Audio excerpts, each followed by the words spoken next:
buenas tardes y buenas noches. A ti, cosita fea. Pobre cosita fea. Que pronto podrás salir al mundo y mostrar tu belleza. Pero cuéntanos, queremos saber, ¿cuántos días llevas encerrado en tu casa? Esa es una excelente pregunta. Hoy, en Deformados, mascarilla o barbijo, una entrevista a profundidad. Además, estamos rodeados de bacterias. ¿Y qué? ¿Amigas o ancestras? Y una crónica muy especial con nuestro compañero Cronicagando. ¡Empezamos! No olvides llevar tu mascarilla, esa fiel compañera en esta época de pandemia. Nuestro reportero estrella ha preparado una controversial entrevista con el señor Lamas. ¡Adelante, estrella! Hay gente que no la usa, hay gente que la usa hasta en el baño. Con ustedes, el señor Lamas. El día de hoy he decidido quitarme la máscara, con la finalidad de descubrir sus sentimientos y sus posturas ante la situación actual, el encierro. ¿De dónde saca valor cada día para poner el pecho ante las balas?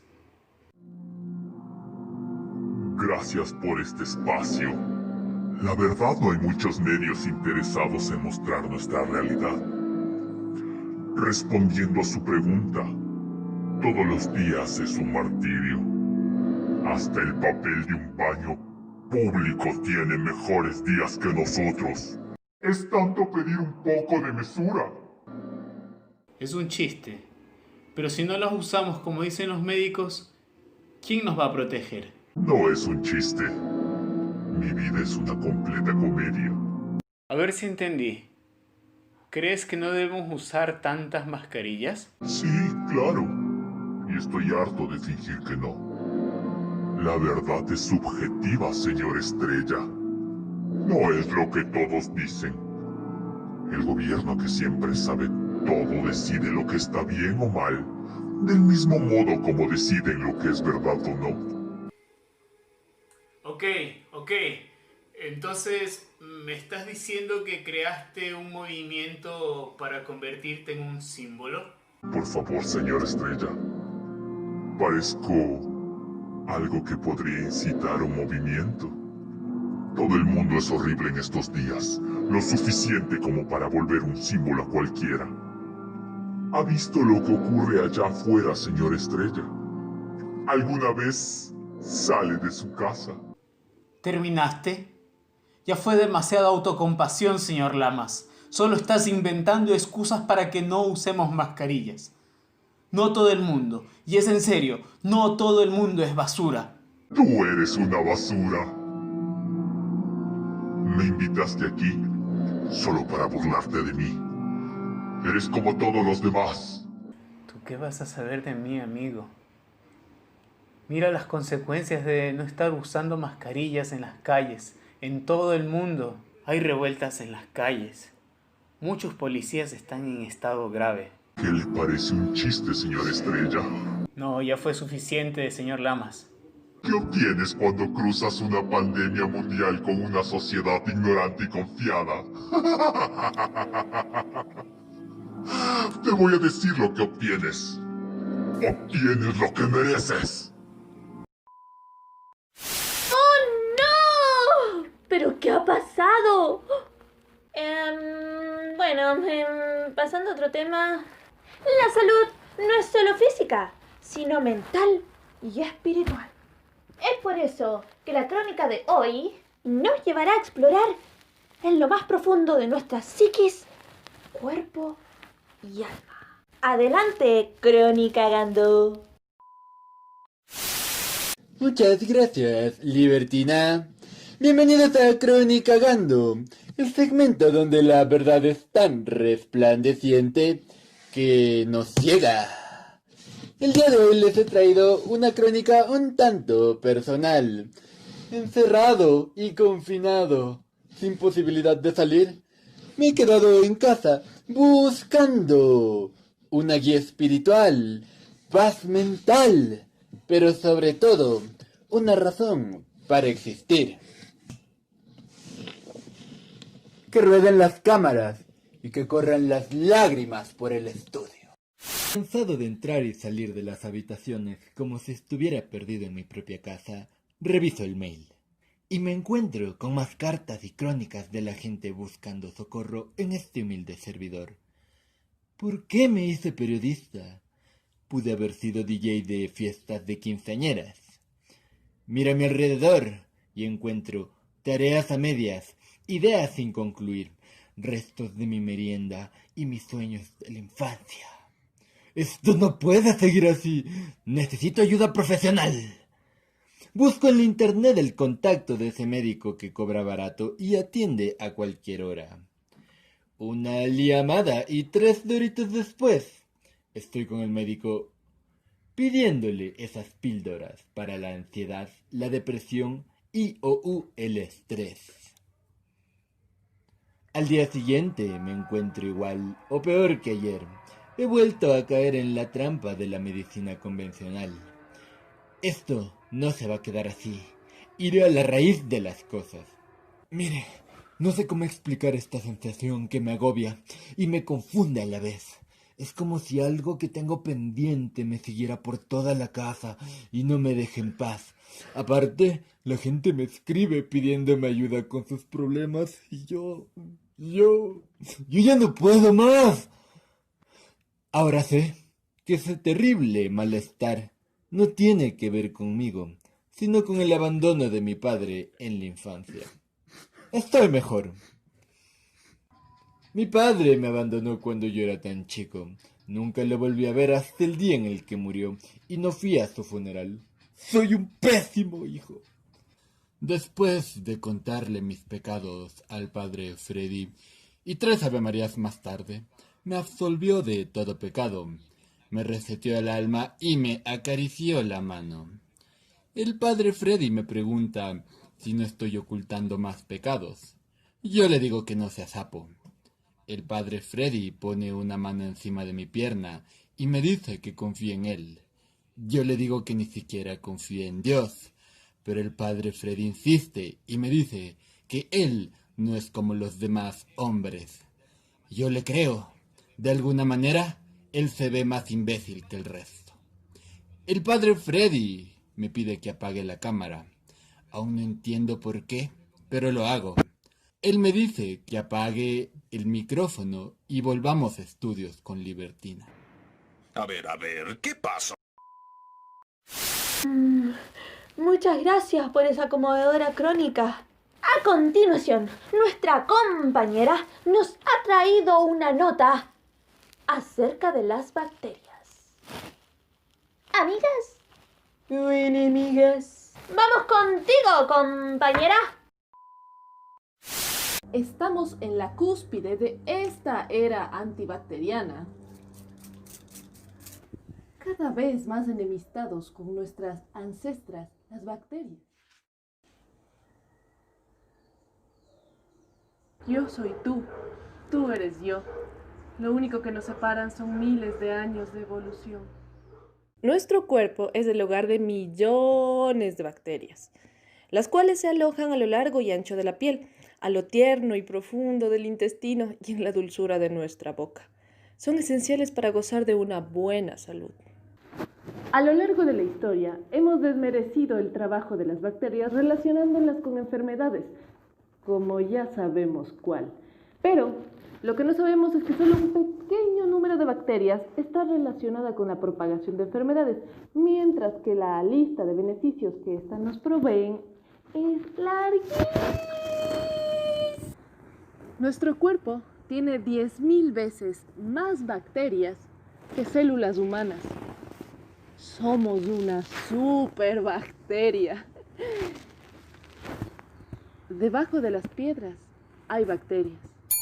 Encima de la cama hay bacterias. Detrás de los costales hay bacterias. En el espárrago que nos comimos hay bacterias. En las especies que el queso tiene hay bacterias. Al escupir en la calle hay bacterias. En la espada, en el escultor, al escribir un poema hay bacterias. Dentro de los escorpiones y en la espalda de la escasez de este esclavo hay bacterias. En la escoba el esconder debajo de la tierra y en el escarabajo y en la escalera que subimos día a día hay bacterias. En la escarcha y el polvo de estrellas del que estamos hechos hay bacterias. Por ejemplo, las bacterias son las encargadas de producir el oxígeno en nuestro planeta. Las bacterias son las que permiten producir ciertos alimentos como el queso, el yogur, la chicha, la levadura, etcétera, etcétera, etcétera. Muchas bacterias son utilizadas constantemente para desarrollar nuevos medicamentos. Y hace algunos años, un grupo de científicos japoneses hallaron una bacteria que se come el plástico. Como pudimos ver, las bacterias son la causa y la solución para nuestros problemas. Así que lo menos que podemos hacer es agradecer su existencia. Pero no nos crea, investigue. Volvemos a estudios.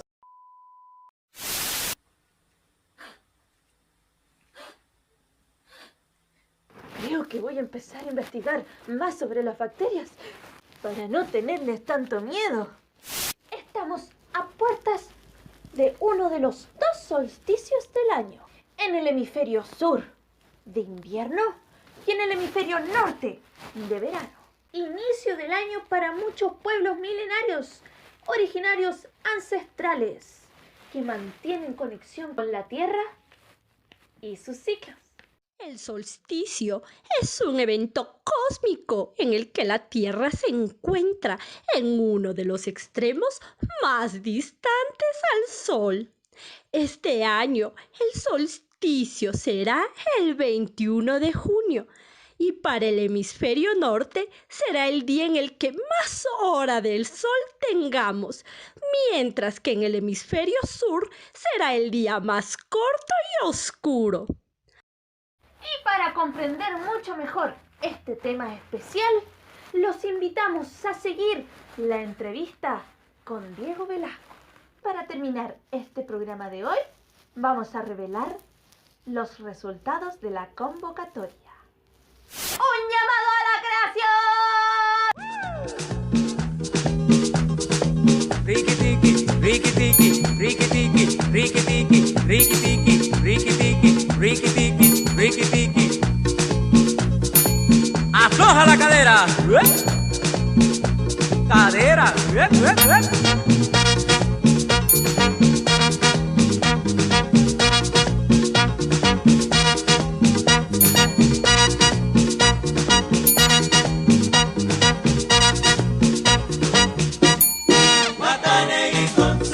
Upi pati, yupi pati. Lulirwani wanaga. Upentu, upentu. Watanegi konsu. Lulirwani wanaga. Con la cintura muévela, con la cadera muévela. Si lo que quieres es bailar, si lo que quieres es gozar, si tú quieres pedir sopa de caracol. ¡Hey! Watanegi konsu. ¡Desformados!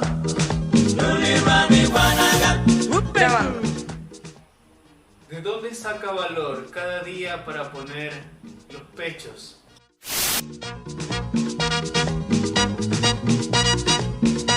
Chequea.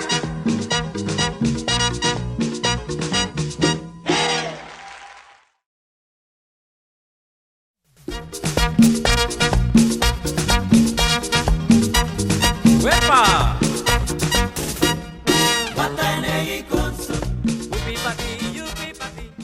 Para comenzar, nos gustaría que desde sus palabras nos dé una autobiografía suya y bueno, arrancar con el tema. Bueno, yo soy Diego Velasco, soy quiteño, arquitecto urbanista. Me formé en la Universidad Central de Quito, pero también en Lovaina, Bélgica, y en la Politécnica de Mons, Bélgica, en el tema hábitat, antropología urbana, historia urbana en general, y me dedico a estudiar Quito milenario, en tanto que es una entidad no solo referida a Quito, la ciudad, sino a todo lo que hoy llamamos Ecuador, que significa tierras de la mitad. Tu tierra, Ki del centro. Energía central sobre una parte horizontal que es la tierra, es una vertical sobre una horizontal.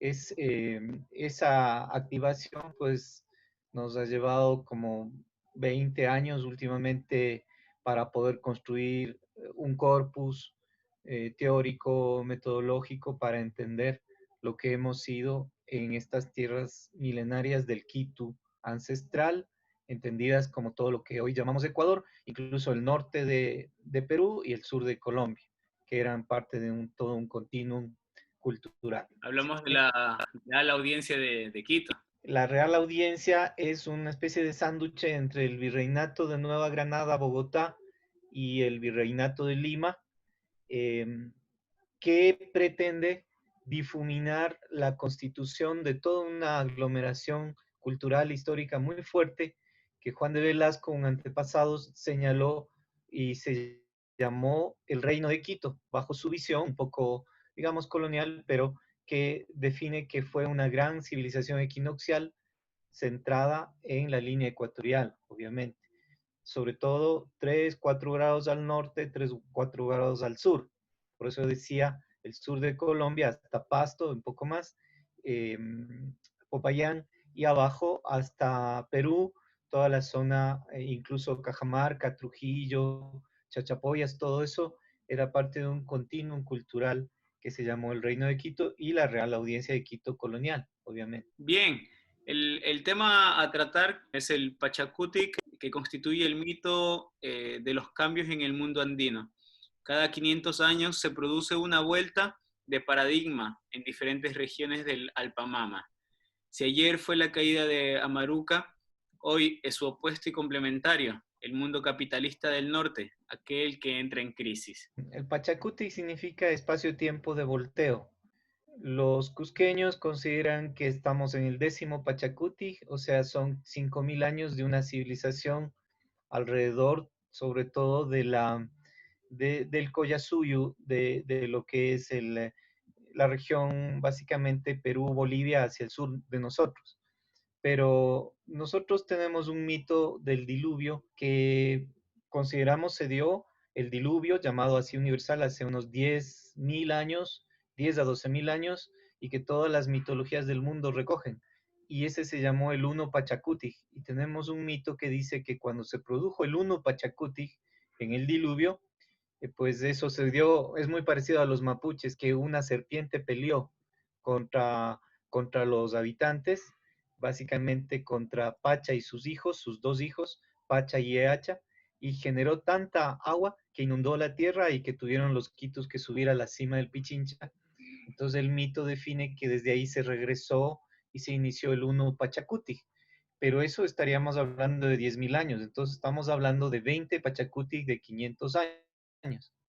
Explicar un poco eso, quizás con ciertas imágenes pueda ser más accesible, y está previsto entonces que esto pueda darse a través de charlas, de conferencias y animaciones y obras de arte, etcétera, para esta época en el que consideramos que hemos pasado al 10º Pachacutic en el Collasuyo y en el Chinchaysuyo, que somos nosotros, el 20º Pachacutic. Veamos si se pueden ver unas imágenes. Muy bien. Contaba yo en relación a los andinos, uno fundamentales del Pachacutic. Pacha significa espacio-tiempo y Cutic, volteo. Nosotros nos asumimos desde la perspectiva ecuatorial, equinoccial. Consideramos que desde el 1 Pachacutic, cuando se da el diluvio, hace unos 10.000 a 12.000 años, que todas las mitologías y pueblos señalan, empezamos a tener ese conteo, y entonces son 20 Pachacutics de 500 años. Se explicará por qué son 500 años cada uno de los Pachacutic. Podemos seguir. En las mitologías siempre hay la angustia, la desesperación, por ejemplo, los griegos, de que se voltea en la tierra, de que alguien debe sostener a este globo. En general, todos los pueblos sabían que era un globo. Solo se cuenta que en la Edad Media se trató de aplanar el concepto de los planetas, por eso mismo ese nombre, planeta, y entonces Atlas es en el mito que cuando se produjo el gran diluvio es el que sostiene a la tierra para poder renacer, ¿no? Eso en el mundo helénico. Sigamos. En el mundo ya judeo-cristiano, el que sostiene la tierra, sostiene la justicia en el mundo, porque Pachacutic tiene mucho que ver con eso, es Cristo que establece la vara en el sentido de la equidad, de la justicia, frente al desequilibrio que significa entonces voltearse, irse a la izquierda, a la derecha. Ese equilibrio y armonía es fundamental en todos los pueblos y culturas. Sigamos.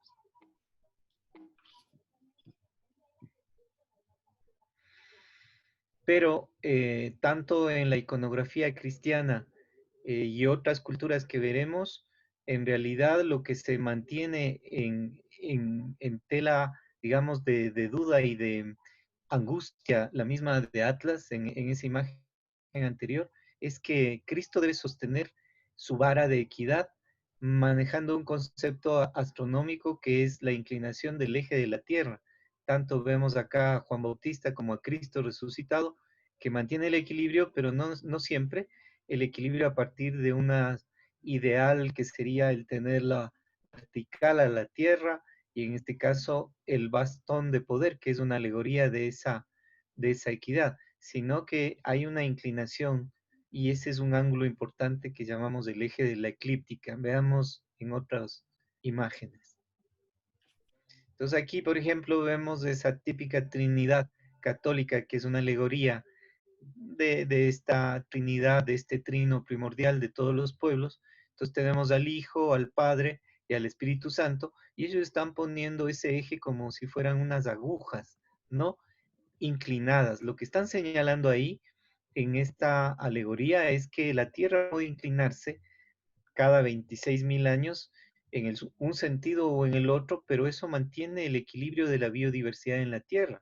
Si la Tierra estuviera vertical en su eje, estaríamos o chamuscados o inundados, no habría posibilidad de tierra, ¿no?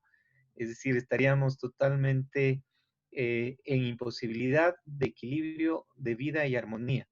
Entonces ellos señalan cuál es la clave en esta Trinidad y esta energía que viene desde el espacio, que es una energía, si se quiere, cosmogónica, que viene del Hanan Pacha y se ofrece a los seres humanos a partir de los dioses, de las divinidades, que es el Kai Pacha, e incluso se hunde en el inframundo, que es el Uku Pacha, en la cosmovisión andina. Esos son los tres mundos en el católico: el cielo, la tierra y el infierno.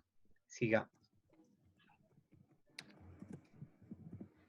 Ahí lo que vemos es el esquema de lo que luego va a aparecer como un símbolo importante para las culturas equinocciales, que tiene que ver con la inclinación del eje de la eclíptica alterna, ¿no? Y que da origen a que el Sol aparenta en el solsticio de junio irse hacia el norte y en el solsticio de diciembre irse hacia el sur. En el fondo es la Tierra, que tiene un eje inclinado alternadamente, pero en 26.000 años hacia la derecha o hacia la izquierda, que posibilita la vida, pero cuando se produce ese cambio del eje de inclinación, lo que se genera es un gran cataclismo, y el último que se produjo fue, en este caso, un diluvio. Sí. El arcángel Miguel peleando con el dragón, o luego San Jorge, en todas estas alegorías lo que se expresa justamente es esa angustia, esa fuerza telúrica de la tierra, que es el dragón, que está en movimiento y en el largo tiempo pues genera estos cambios, y estos grandes cambios de la tierra y del eje de la tierra se llaman para el mundo andino los Pachacuti, volteos. Hay volteos pequeños o que hacen parte de ese gran volteo de 25.960 años, cuando cambia totalmente un paradigma de la Tierra hacia otro. Obviamente cada 2.000 años cambia una constelación rectora a donde apunta el eje, y en este caso vamos a ver cómo está ahora la Tierra inclinada. Bueno, hay una demostración de que todos los pueblos, veamos a los egipcios, a Tot, la angustia por mantener al eje erecto, ¿no? Es un eje fálico, no deja de serlo. Y en el caso del Huacón, de Chavín de Huántar en Perú, igualmente, mantiene dos serpientes, ¿no? En equilibrio. Viracocha también tiene esas dos serpientes en la Puerta del Sol en Tiahuanaco, Bolivia. Hacen parte de un continuum cultural, yo diría, prediluviano. Es decir, eso es otro tema, pero antes del diluvio existieron otras humanidades y culturas muy avanzadas y cayeron, pero tenían la misma percepción y el mismo temor al cambio de la inclinación del eje de la Tierra y sobre todo al fenómeno de precesión de los equinoccios, que significa un volteo y también un movimiento pendular, ¿no? Como si fuese un trompo, una peonza que va generando cambios también perceptibles en el ser humano, algunos imperceptibles. Sigamos. Entonces, en el mundo andino no hay una visión lineal, como la de la izquierda, arriba, sino cíclica, como la serpiente, la izquierda abajo.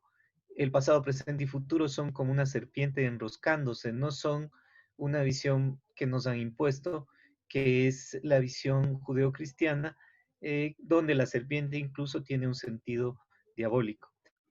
En la siguiente, si haces el clic, va a aparecer entonces en estos dibujos de Javier Lajo, en el de la derecha, de Germán Rodríguez a la izquierda, como los tres mundos, Hanan Pacha, Kai Pacha, Ucupacha, que representan una suerte de pasado, presente y futuro, están volviendo sobre sí mismos, y el movimiento ondulante de la serpiente es el movimiento de la vida, de la naturaleza, de la física, del cosmos y de nosotros, también de las sociedades.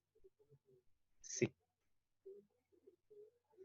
En este trabajo de Carlos Milla Villena, peruano, se hace un esfuerzo por relacionar las eras en el sentido occidental, que fueron tomadas de la cosmología babilónica, que duran 2000 años y que van variando. 13 periodos de 2000 años hacen esos 26.000 años de cambio del eje de precesión y del eje de la eclíptica, y entonces hemos pasado de la era de Piscis a la era de Acuario. Y en el caso del noveno Pachacuti, que inició en 1500, fue el que definió la caída del mundo andino, el expolio del oro, de sus recursos, de toda su cultura y sapiencia, y fue llevado a Europa hacia el norte. Y entre 1500 y 2000 se desarrolló el capitalismo, primero en la zona europea, Alemania, Inglaterra, eh, obviamente Francia, Bélgica, España, ¿no? Y luego Estados Unidos y luego la Unión Soviética y la China. Esas culturas del norte generaron un paradigma que no es diferente al mismo capitalismo, incluso en el caso de la China social imperialista y también de la Unión Soviética, en su caída, en la caída del supuesto socialismo real. Y entonces en estos 500 años hemos pasado desde prácticamente el 1990-91, en el que se celebraban los 500 años de la llegada de los europeos, al 10º Pachacuti.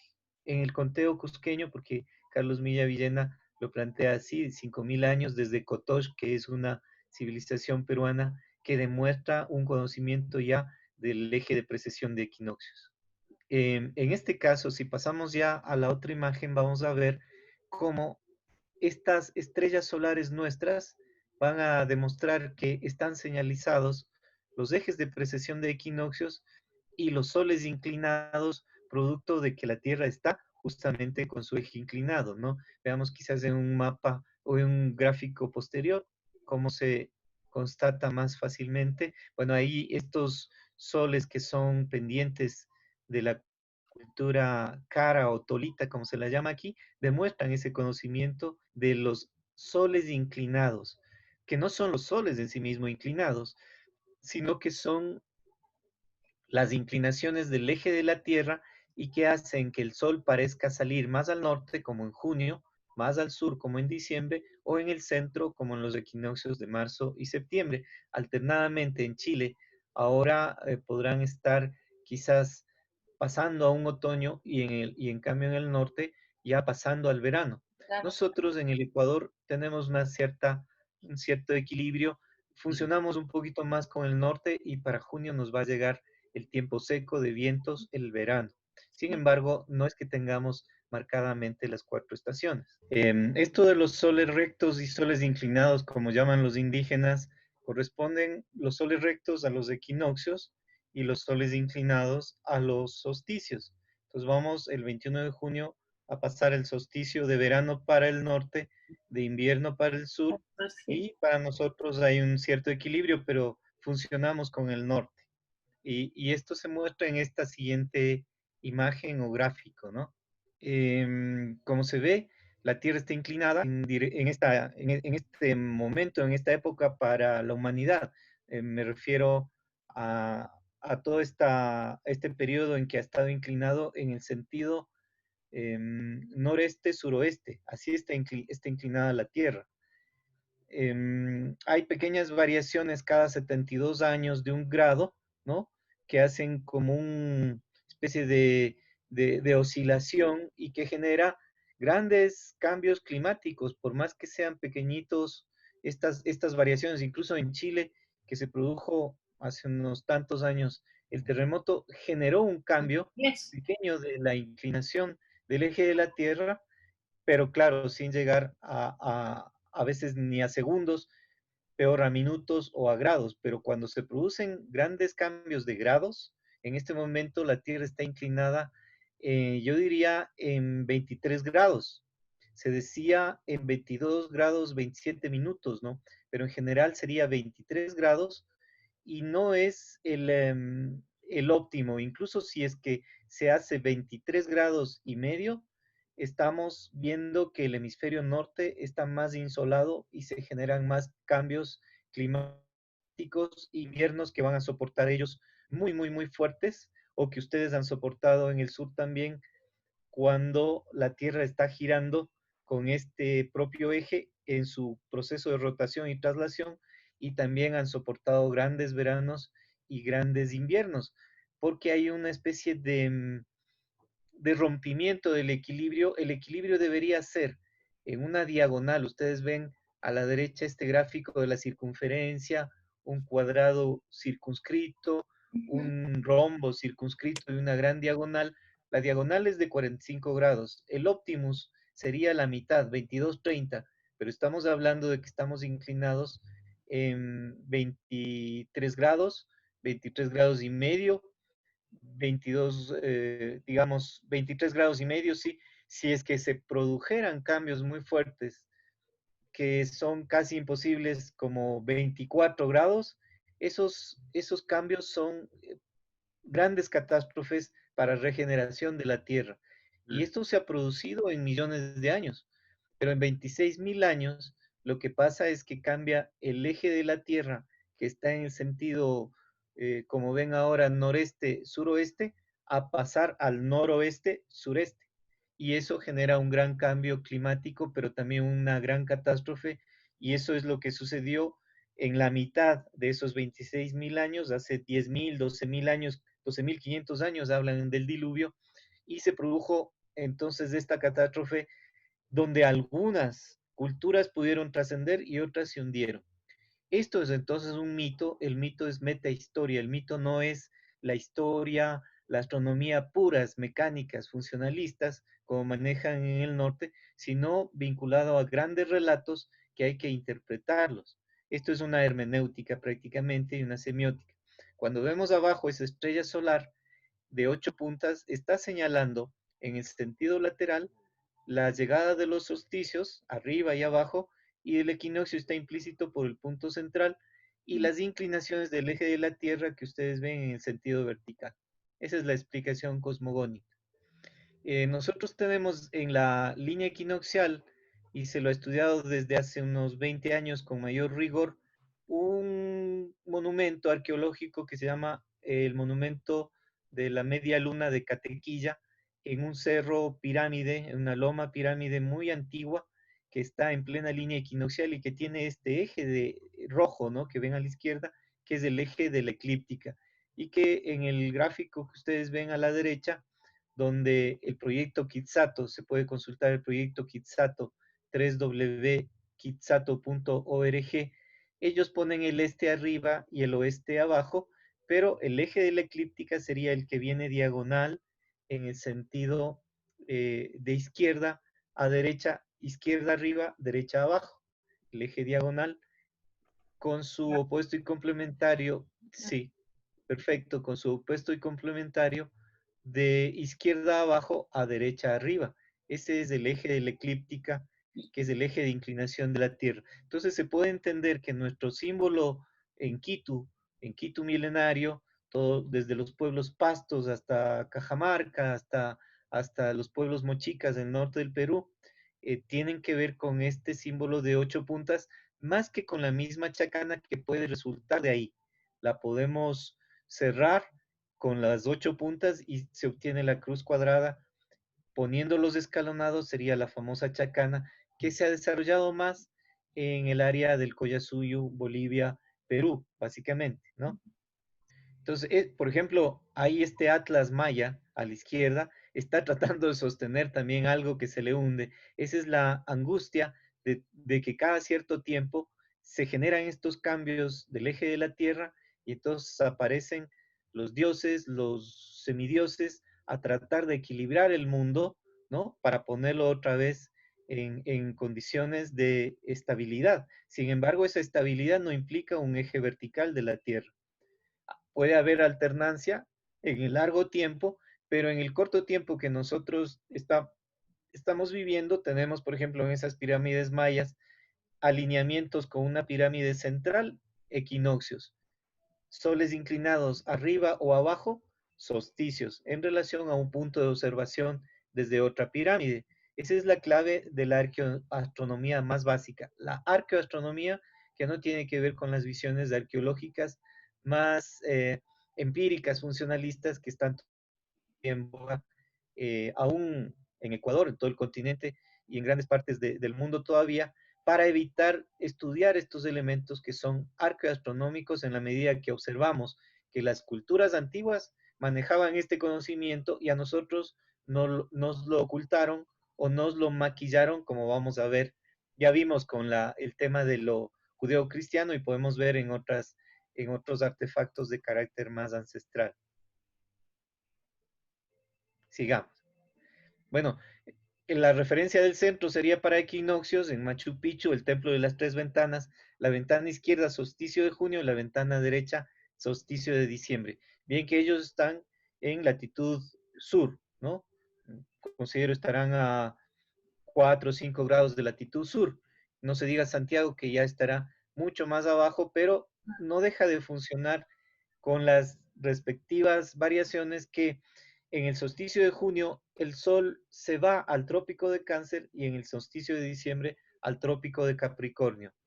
En Chile estará en diciembre el verano y en España estará en junio el verano, porque todo es opuesto y complementario. Sigamos. En esta cosmovisión, por ejemplo, de los antiguos muiscas y quimbayas colombianos, los paisas y los cachacos, por llamar así, los bogotanos y la gente de Medellín, ahí están señaladas las posiciones también de los soles inclinados que son fundamentales. Es decir, el cetro es el cetro lo puede tener Cristo o Hermes o Atlas, pero en relación a que el equilibrio y la armonía se produce es porque hay esa inclinación y ese eje inclinado prácticamente que genera los soles inclinados, como los indígenas ecuatoriales han llamado, los soles rectos en equinoccio, los soles inclinados en los solsticios. Veamos. En la cosmovisión del norte del Perú, a pesar de que muchos pensarían que esto es simplemente un elemento fálico, sea a la izquierda o la derecha, son dos figuras diferentes, pero con el mismo personaje, representan el fenómeno de precesión del eje de la eclíptica, de precesión de los equinoccios, y quizás esa clave de la vida y del equilibrio y de la biodiversidad en el mundo, que la Tierra esté inclinada y que esas inclinaciones tienen ligeras variaciones y que se vuelven rituales, como esa vasija ritual de abajo, mochica, que tiene esa inclinación de la boquilla, ¿no? Sobre una circunferencia. Es importante. ¿Se recuerdan que veíamos a a Cristo, al Padre y al Hijo, con el Espíritu Santo, que sería la vertical, ellos a los lados poniendo unas agujas sobre el globo terráqueo, que es prácticamente el señalar esto mismo, pero en otra cultura y en otro tiempo. Sigamos. El Inca igual tiene su vara, el Guarayuc, el Barayoc, el señor Inca y luego todos los caciques de aquí, incluso en las comunas indígenas alrededor de Quito, a pesar de que tanto tiempo les han sido quitados los conocimientos, se le ha tratado siempre de mezclar con la religión y con fiestas obviamente de santos, vírgenes y lo demás, se celebran y se siguen celebrando solsticios y equinoccios y hay todavía el señor, ya no el cacique estrictamente, pero el más importante que conserva o algún linaje de alguna familia que conserva la vara del antiguo Varayoc, que es el que manejaba su vara de justicia cuando está en el sentido vertical, pero sabiendo que todo es un constante equilibrio dinámico, un equilibrio en movimiento, poniendo inclinada la vara. ¿Sí? Sigamos.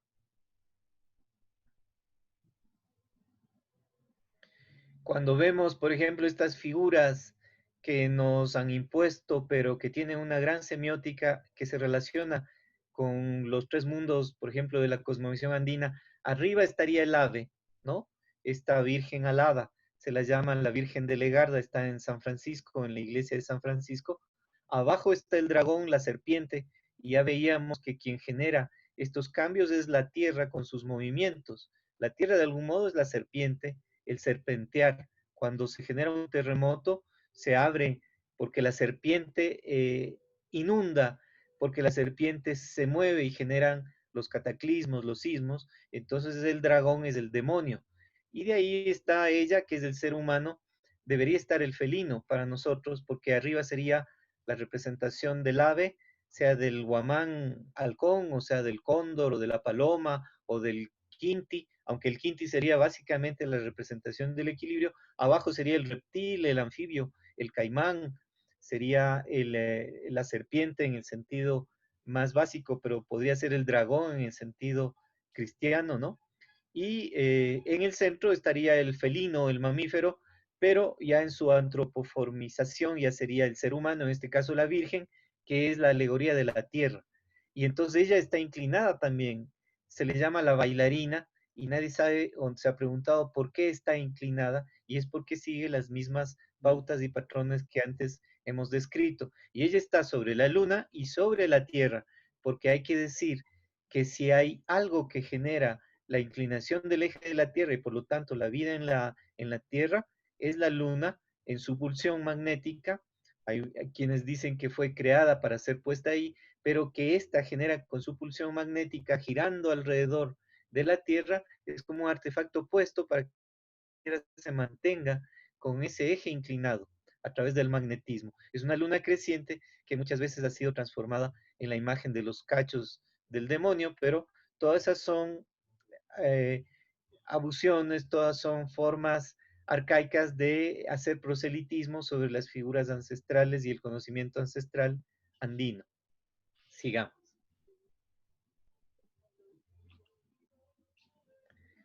Pues en este caso, si vemos en la fiesta del solsticio de junio en Ecuador, sobre todo en la zona de Cayambe, en la zona de Cotacachi, Atuntaqui, Otavalo, pero en la zona de Quito también y hacia el norte se va a celebrar el solsticio de junio. ¿Por qué hacia el norte? Porque el solsticio de junio tiene que ver con la llegada del sol al trópico de Cáncer. Se va hacia arriba, por llamarle así, hacia el norte, ¿no? Eso de arriba, abajo, izquierda, derecha, son referencias nuestras, ¿no?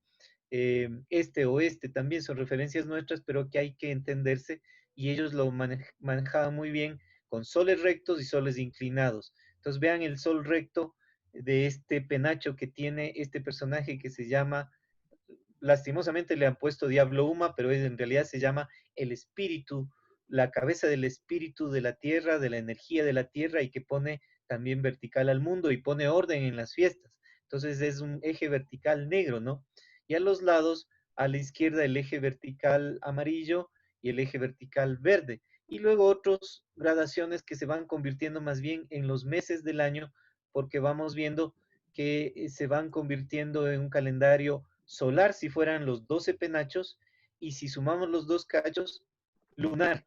Sol y lunar, porque 12 por 30 sería 360 en promedio, ¿no? En lo solar, pero 13 por 28, los periodos lunares, sería igual 364 y sería más exacto. Este personaje tiene dos caras, una cara iluminada y una cara oscura. Es la representación de la Tierra, que mientras la Tierra en una parte está iluminada por el sol, está de día, en otra ya está oscureciendo y se oscurece. Entonces, la dualidad, una suerte de yin y yang, pero en transición, en movimiento. No existe una dialéctica maniquea, eh, totalmente eh, como de contradicción entre la oscuridad y la luminosidad, lo bueno y lo malo, arriba y abajo, todo está en movimiento y es la representación de la Tierra en la cabeza de este personaje que tiene la parte iluminada y la parte luminosa. Atrás tiene negro, ¿no? Adelante rojo, el verano. Y entonces él tiene dos como orejas o dos anillos que le salen en la parte, llamemos, que representan los equinoccios, porque de la nariz hacia los dos hemisferios y hacia las orejas de izquierda y derecha son simétricas las relaciones proporcionales, por lo tanto son los equinoccios. En tanto que hacia la nariz es más prominente y es el solsticio de junio, y en el nivel astronómico eso se llama el afelio. En junio lo que va a pasar también es que a causa de inclinación del eje de la Tierra, el Sol va a parecer que se aleja y hay que hacer los rogativos para que no se vaya, y eso se llama el afelio, se aleja. El Sol en realidad es la Tierra que se aleja del Sol, y en el caso de si viésemos el anillo que tiene atrás en su parte oscura, sería la representación del solsticio de diciembre o perihelio, donde otra vez el Sol se acerca. ¿Por qué?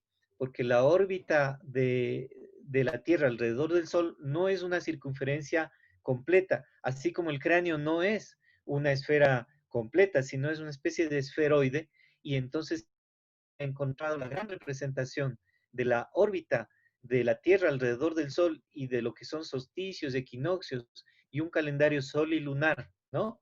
E incluso constelar, porque la misma cara del diablo Uma es la cara de Orión, que es la que va a reinar para nosotros.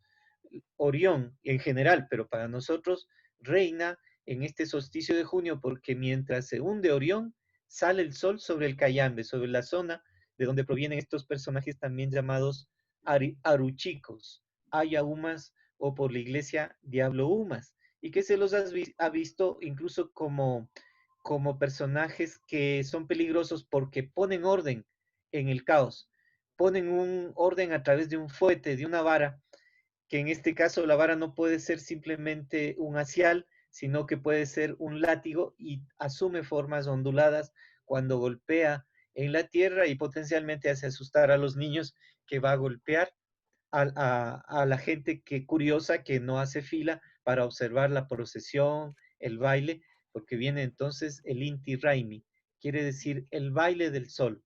Inti, sol, y Raimi, fiesta, baile. Una fiesta bailada.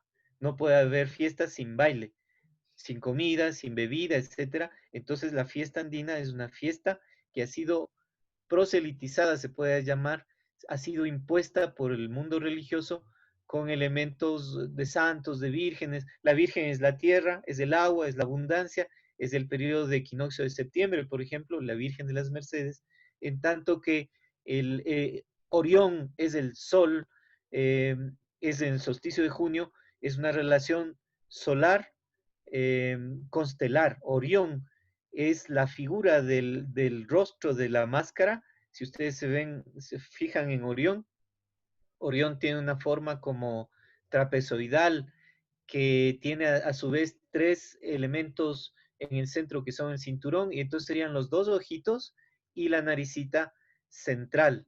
Por eso que en la máscara que al inicio presentamos, que está ahí arriba también, los dos ojitos y la nariz aguileña que representa el águila arpía representan el cinturón de Orión, porque es la época del sol Orión. La luna creciente, porque la luna estará creciente en ese momento.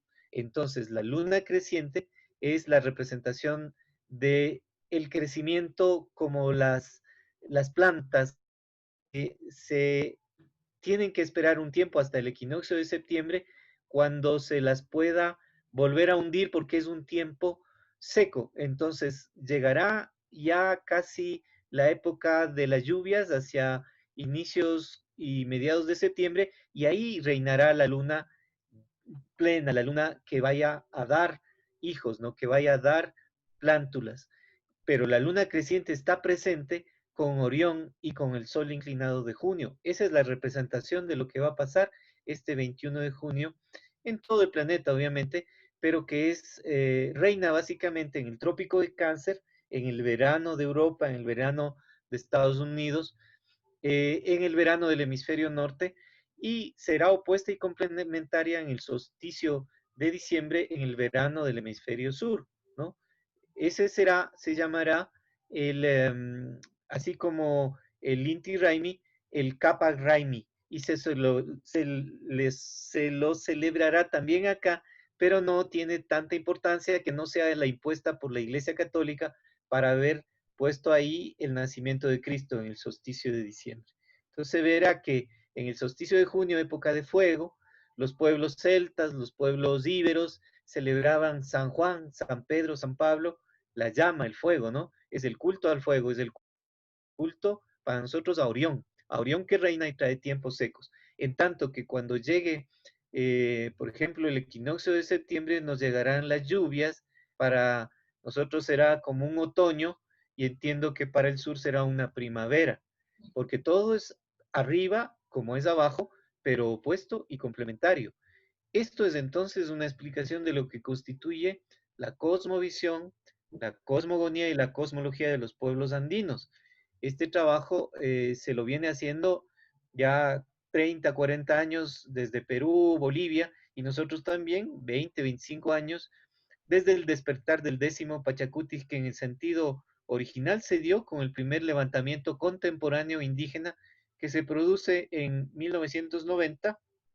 Los indígenas de aquí están celebrando la constitución, obviamente, de un país multicultural, plurinacional, aunque esté en la constitución, no se lo ejecuta todavía, la constitución de un ente político vinculado al movimiento indígena que se llama el Movimiento Plurinacional Pachacuti, pero la fecha exacta, según nos contaba nuestro taita, nuestro maestro Alberto Taxo, fue en 1989, cuando los taitas andinos dijeron, ya es tiempo de empezar a salir nuevamente. Y desde eso se produjo ya en el 90 las tomas de las ciudades, de Quito en especial, de las iglesias, y desde ahí ahora el movimiento Pachacuti y el movimiento indígena está celebrando los 30 años de insurgencia en esta época de levantamiento y toma de ciudades. Este es un proceso irreversible porque, como decíamos, en estos 500 años anteriores, entre potencialmente 1492 y 1992, ¿no?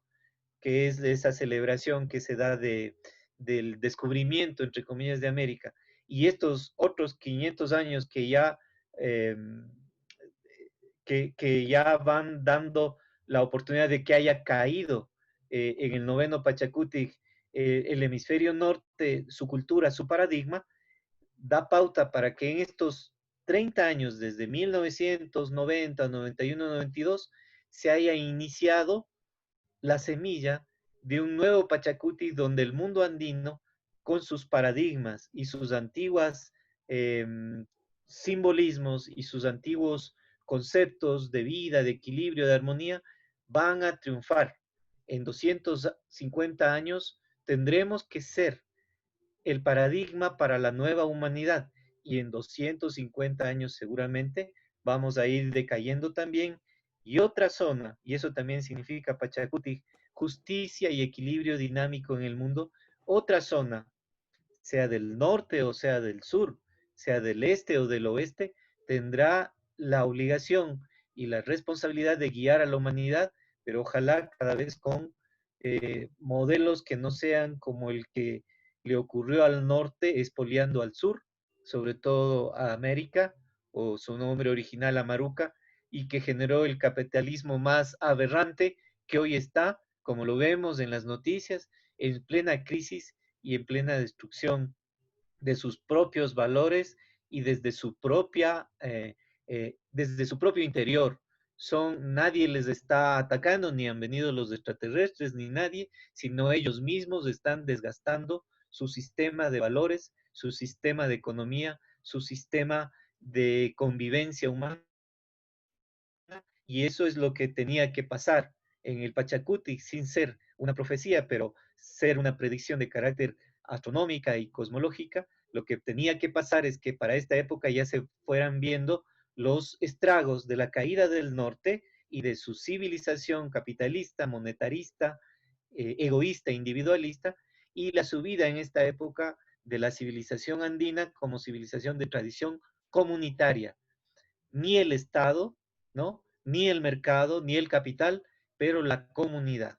Y eso es lo que es el mensaje que les podemos dar desde las tierras del equinoccio, que lo que hay que ir construyendo ahora son comunidades, comunidades de producción, comunidades de consumo, comunidades de intercambio, comunidades de gestión, comunidades culturales, artísticas, literarias, pictóricas, donde encontremos debemos hacer comunidades para oponernos a los viejos modelos del Estado, del rey, de la monarquía y del capital, que son los modelos piramidales que hoy tienen que caer y que se están enfrentando. A pesar de que nosotros no entendamos bien, se están enfrentando dos modelos de ese mismo capitalismo, el modelo de los arios, el modelo del Q, del Quanon, contra el modelo del Cabal, el modelo Illuminati, el modelo de los satánicos, por llamarles así, que se están enfrentando en el norte y generando una serie de procesos que ojalá no hagan carne de cañón con la gente realmente que quiera avanzar a otro tipo de tiempo, de paradigma, y que para esa retirada y entre uno de los mecanismos de enfrentamiento ha sido desatar el bioterrorismo con esta situación del llamado Código de Vida Illuminati 19 y desarrollar la idea falsa de que exista una pandemia cuando pandemia implicaría por lo menos la extinción de 2/3 partes de la humanidad y ni siquiera a 400.000, por más que han tratado de aumentar las cifras, han llegado. El virus ha sido creado como un mecanismo de bioterrorismo y ese virus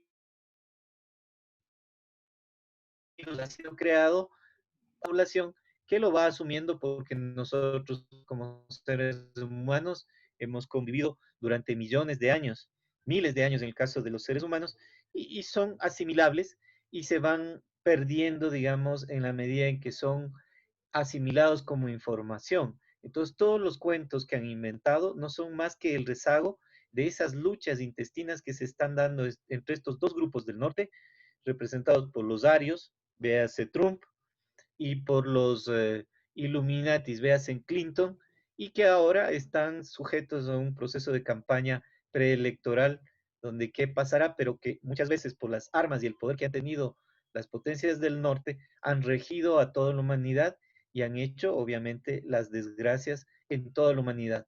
África también ha despertado, ha rechazado a la OMS, África también va recuperando y va a recuperar siendo parte del sur, aunque no sea el sitio exacto, quizás sea el próximo que deba despertar y generar también, como hace tiempos, el origen de un nuevo paradigma humano. Pero es ahora, como fue en el Tíbet, en el norte antes, en los Andes que van desde Venezuela, desde el Guaraíra Repano en Caracas, hasta el sur, hasta el Aconcagua, hasta el Illimani, etcétera, será que se vayan a desarrollar los nuevos paradigmas y hay que estar muy atentos a lo que las culturas ancestrales dijeron sobre cómo debíamos convivir en armonía y en equilibrio.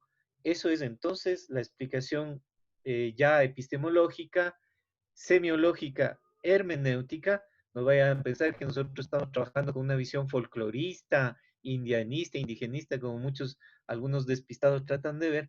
Esa es la explicación de lo que es el Pachacuti, y les invitamos pues a los compañeros de toda Amaruca, nombre verdadero de América, Amaruca, a que vayan siendo parte de este despertar y constituyan las comunidades del nuevo tiempo, del fuego nuevo, en donde se encuentren comunidades afines de producción, intercambio, consumo, gestión y cultura, y que sigamos entonces construyendo este 10º Pachacuti en el sentido cusqueño y 20º Pachacuti en el sentido de los quitúas.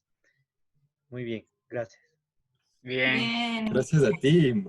Muchas gracias, Diego. Últimamente estamos viendo lo que está ocurriendo en Estados Unidos, ¿no? Estas manifestaciones, estas protestas, y por ahí se menciona, que creo que tiene que ver mucho con lo que hablas, ¿no? Por un lado, las características de Trump y los Arias, y por el otro lado Clinton, que si no me equivoco también están los Obamas, ¿no? Obama. Sí. Entonces, que es una careta para dar el sentido del equilibrio blanco-negro. Exacto, eso. Se menciona que estas protestas son financiadas. ¿Tú crees que sean financiadas lo que está ocurriendo ahora? Han sido infiltradas, pero son normales, naturales de los movimientos antifascistas, ¿no? Los antifas y los anarquistas, cuando los modelos del comunismo, del marxismo, leninismo, están ahí patéticos, primero en la antigua Unión Soviética, hoy Rusia, y en la China, cuando tampoco han logrado, no dejaban de ser, por la crítica que se hacía desde el anarquismo, ¿no? No dejaban de ser modelos de construcción de un Estado piramidal, con un gobierno piramidal que si no era el rey o era el gran burgués o la logia masónica, era también el Comité Central Comunista. Entonces, desde la época de los años 20, 30 y 40, cuando se produjo el fascismo, se han ido desarrollando los movimientos antifascistas, y eso es lógico.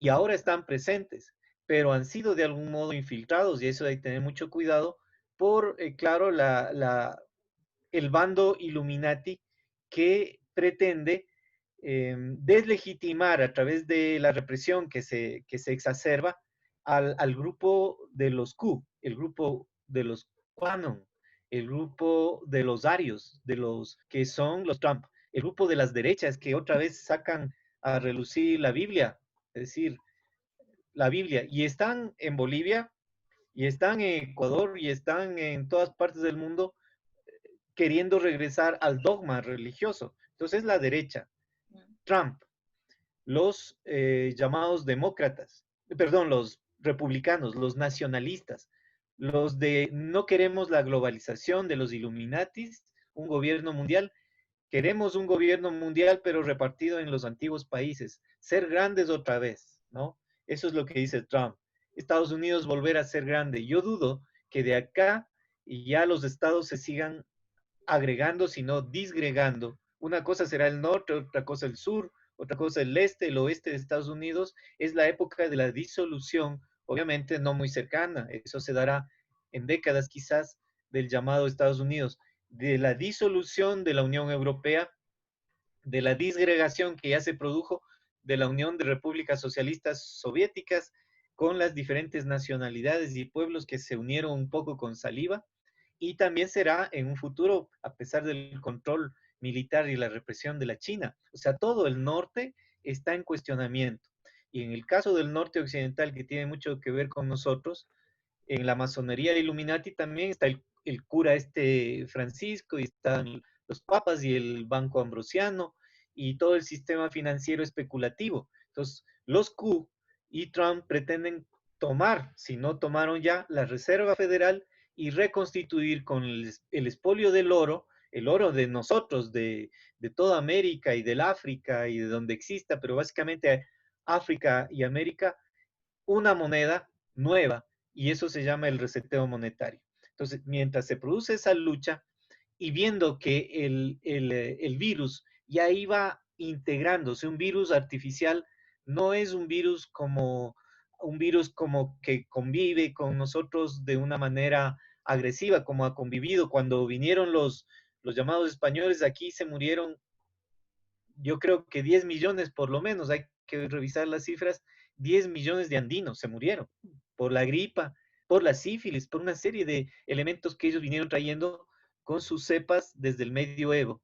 Entonces, eso fue una pandemia porque murieron millones. Aquí se dice que de 7.000 millones y medio que somos, casi 8.000 millones, han muerto 400.000. El fracaso del bioterrorismo, de esta bandera falsa de los Illuminatis en su pelea. Esa pelea se da arriba, pero se está dando abajo también porque se están controlando algunos